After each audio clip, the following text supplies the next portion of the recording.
está grabando. Ahí está grabando y vamos a hacer, a ver, y vamos a salir a fondo. Y ahí vamos a ver la diferencia de una tornado estándar y una tornado preparada. Encima de esa tornado de mi amigo está muy bien preparada, lo hizo un preparador.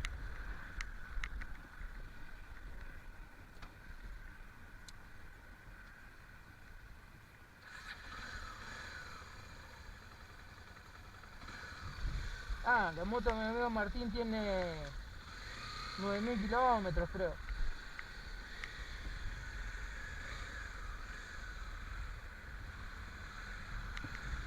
Este tiene 5300.